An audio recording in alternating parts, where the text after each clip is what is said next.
blame Mac Jones, Justin Fields. I don't blame Belichick. I really don't fully blame Matt Nagy. I don't blame Urban Meyer. I blame the expectations, which are so high for rookies, they can't live up to them. That's totally fair. I think there's some blame to go to each of those parts, whether it's the head coach calling the game, the coordinator giving them free completions. I think a lot of it's on the quarterbacks because they've made similar plays to the ones that they're messing up in the league. But I'm going to piggyback on something that you talked about, and it's the expectations.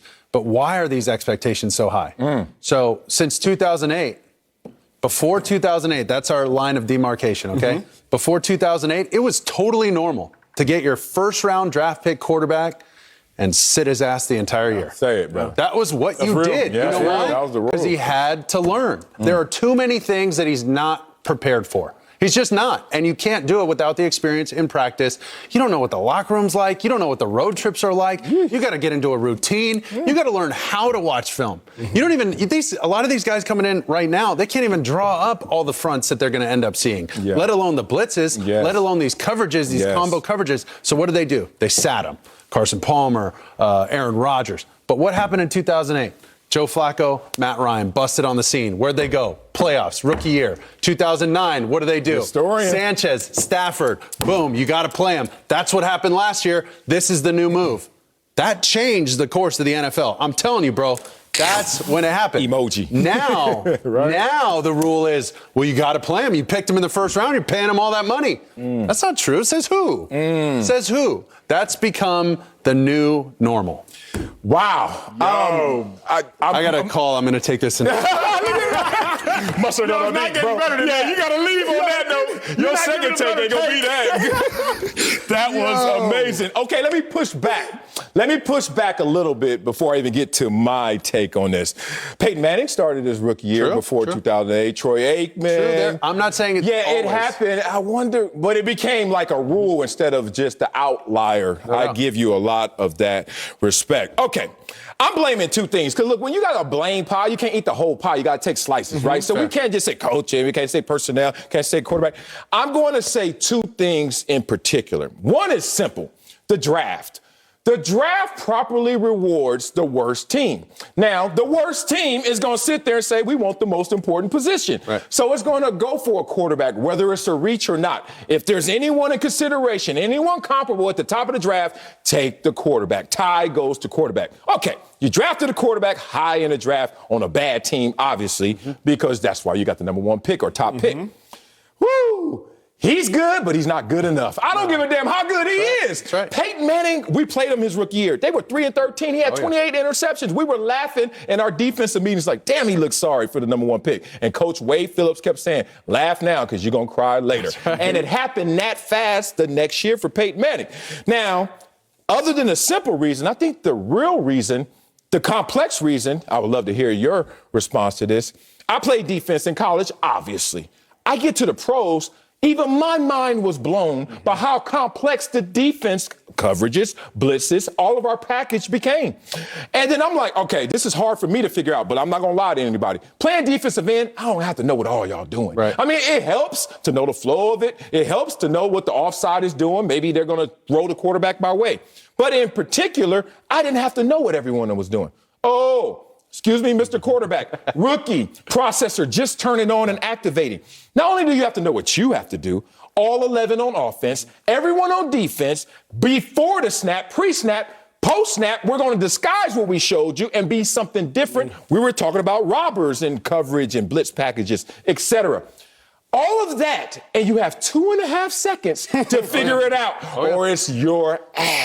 That's a problem to me. It's through rewarding the worst teams and thinking we put a Band-Aid on everything with one quarterback. And then the defenses, they're just too complex to read. I'm going to go in between and try to glue both of these takes together, which are phenomenal. First off, phenomenal. Yes. Like, real talk, like, you just made my week of television with that. I'm stealing it, and I will never credit you. But I'm telling you right now, phenomenal. That's fair. Now, with that being said, so I think you hit the nail on the head.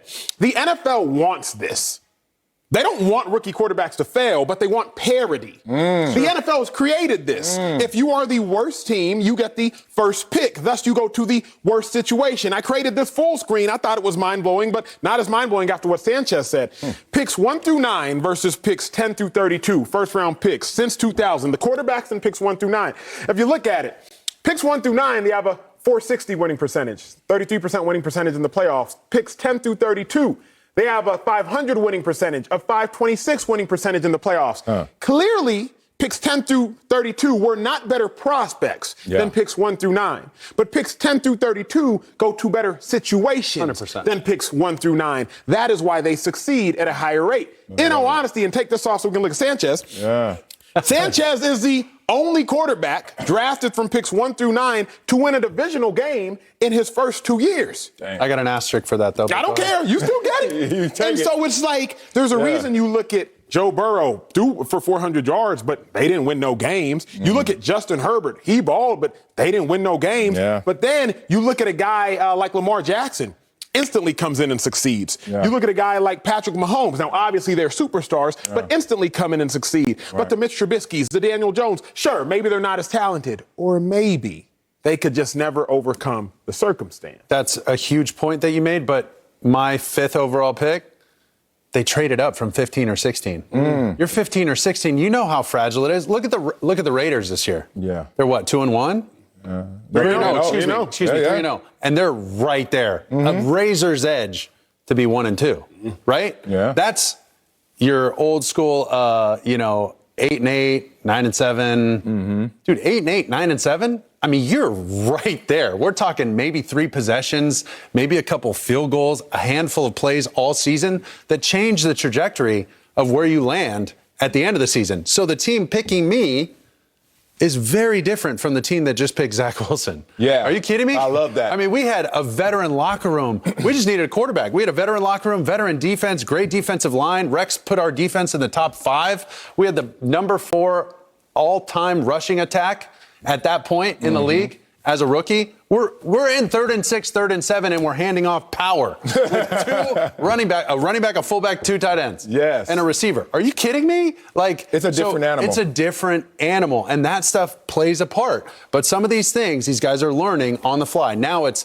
okay. Who can catch up the fastest? Who can figure it out? Who's going to eliminate the mechanical errors the fastest? The no-brainer. Trying to do too much, put on the Superman cape and force a ball down the field on 1st and 10 in the red zone. What are we doing, guys? There's little mistakes that they can clean up, all of them across the board, and it looks a lot better. But still, ultimate team sport, these guys need a ton of help. Let's talk about a little more of the mental makeup, because I know what you're saying in terms of that's not the headline when you go to a team that is really that close and all they need is a quarterback to be capable. That's not the headline. That's the content of the article. The headline is going to say, oh, we got a top pick. And in most situations, that comes with a bad team. Let's talk about the mental makeup, because I noticed this as a second rounder.